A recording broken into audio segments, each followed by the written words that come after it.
Bismillahirrahmanirrahim. Assalamualaikum warahmatullahi wabarakatuh. Waalaikumsalam warahmatullahi wabarakatuh. Selamat pagi, salam sejahtera untuk kita sekalian. Puji syukur kehadirat Allah Subhanahu wa taala karena atas izin dan kuasanya kita diberikan kesempatan dan kesehatan untuk bisa bertemu kembali. Ini pertemuan kedua setelah kemarin kita sudah mengkaji FPS dan perkenalan. Apalagi kemarin kontrak kuliah. Oke. Tidak lupa pula sholat serta salam kita curahkan kepada junjungan Nabi besar kita Nabi Muhammad SAW, juga kepada keluarganya, kepada sahabatnya, dan semoga syafaatnya akan sampai pada kita semua. Amin ya robbal alamin. Adik-adik masih semangat? Masih. Oke. Jadi saya minta untuk adik-adik yang semua yang tidak berhubungan dengan mata kuliah dasar-dasar pemasaran, silahkan di skip dulu ya, supaya tidak mengganggu. Oke. Sebelum kita mulai, kita absen dulu, kemudian kita doa bersama, ya. Oke, baik.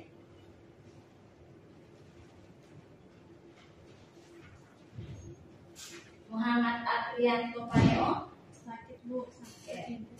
Sakit apa? Tidak mampu bu. Rizky Gobel. Ada izin bu. Ada izin. Sarti Ikawati sehat. Sehat berarti? Sehat alhamdulillah bu. Lisa Efriani Pululawa. Hadir bu. Mulyani Sasra Paramata. Hadir bu. Siti Nurmadia Abdul Samad. Oke.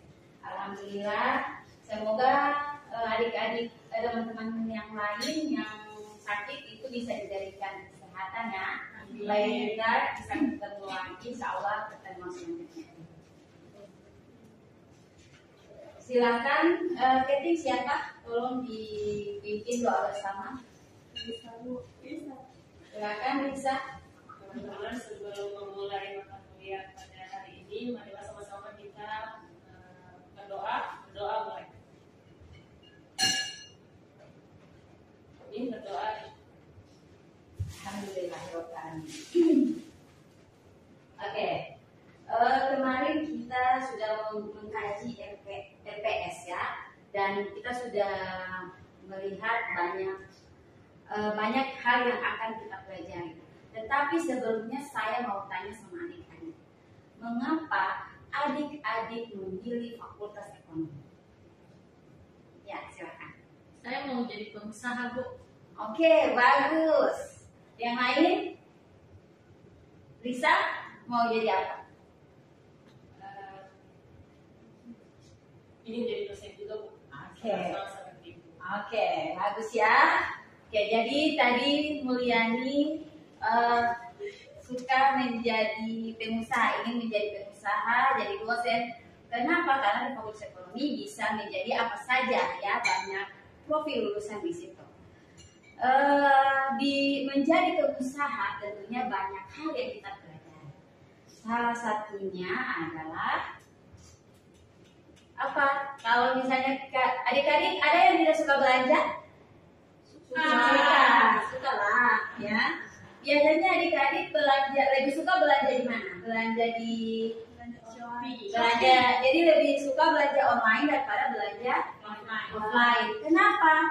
Mudah. Banyak potongan diskon. Banyak potongan diskon, banyak mudah, duduk-duduk rebahan sudah ada barangnya. Itu adalah salah satu trik pemasaran. Hari ini kita akan belajar mengenai konsep dasar pemasaran. Ya. Jadi kenapa orang-orang sekarang suka sekali belanja online? Karena memang di konsep pembelajaran online itu lebih mudah, ya. Oke, kita kembali dulu ke konsep pembelajaran, konsep dasar pemasaran. Sebelumnya saya harus menyampaikan dulu capaian pembelajaran kita pada hari ini, bahwa yang pertama mahasiswa mampu menjelaskan konsep dasar pemasaran. Yang kedua menyebutkan tujuan, mampu menyebutkan tujuan pemasaran. Yang ketiga, mahasiswa mampu menguraikan sistem pemasaran. Karena paling banyak mahasiswa Fakultas Ekonomi itu suka jadi pengusaha, ya. Jadi sangat ilmu ini sangat berguna, ya. Oke, konsep dasar pemasaran. Apa sih pemasaran itu? Ya, silakan. Bagaimana pengusaha itu memasarkan produknya? Ini dalam cara-caranya. Oke, bagus. Jadi pemasaran, ada yang lain? Tadi Siti sudah menyebutkan bahwa pemasaran adalah cara-cara dalam memasarkan. Oke, cara-cara dalam memasarkan produk. Ini siapa tadi? Oh, Pak Deden. Deden ya. Deden, boleh saya minta tolong untuk ini, saya punya ini lodet. Iya.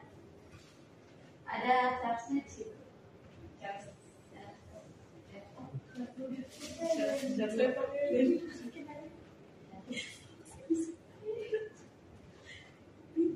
Ada ya?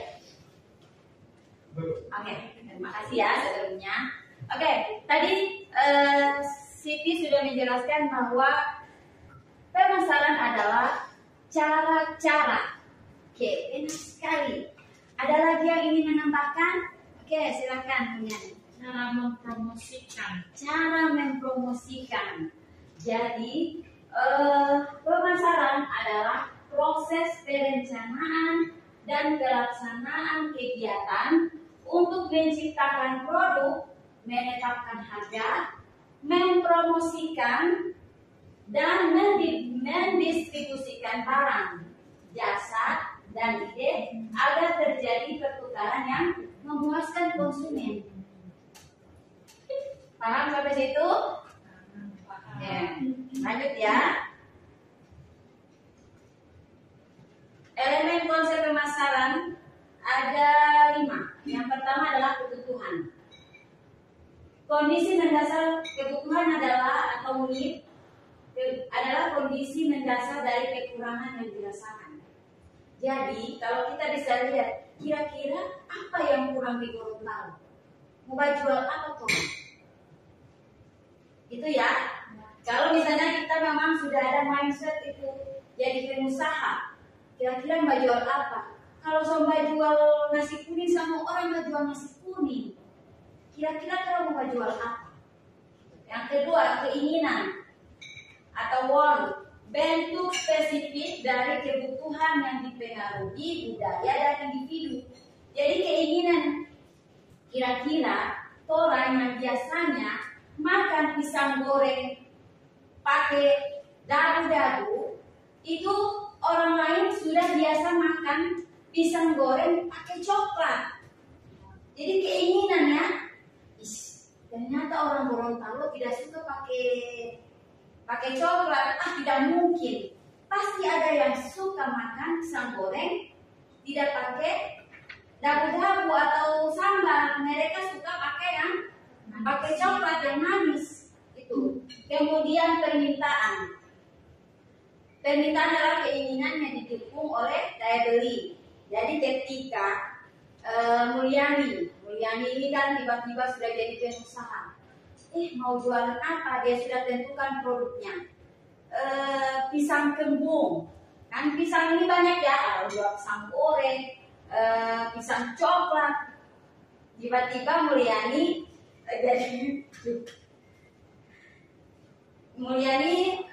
bisa menjadi pengusaha pisang kembung dan tiba-tiba viral. Bayangkan ketika Mulyani yang biasanya hanya butuh 1 sisir 1 hari, ketika banyak permintaan harus mencari 1000 sisir. Masya Allah, luar biasa. Amin. Yang kedua, yang selanjutnya adalah nilai kepuasan dan kualitas. Banyak orang jual pisang kembung, tapi tidak seperti di Mulyani punya. Gitu kan? Walaupun banyak orang jual nasi kuning, Banyak orang yang jual ayam geprek. Pasti kita akan makan di tempat yang kita suka, yang punya nilai, kita puas, dan apa? Ada kualitasnya. Di sana dia punya rica enak. Oh, di sana banyak rica. Di sana tidak ada rica, tidak enak. Di sana dia punya karyawan ketus-ketus. Itu kan? Jadi kita bisa memilih dari nilai, kepuasan, dan kualitas. Selanjutnya adalah produk atau tawaran yang memenuhi kebutuhan atau keinginan. Kira-kira kita menjual pisang gembung adalah kebutuhan atau keinginan? Oke, lanjut ya. Tujuan pemasaran. Jadi yang pertama ada memenuhi kebutuhan konsumen. Fokus utama adalah memahami dan memuaskan apa yang diinginkan pasar.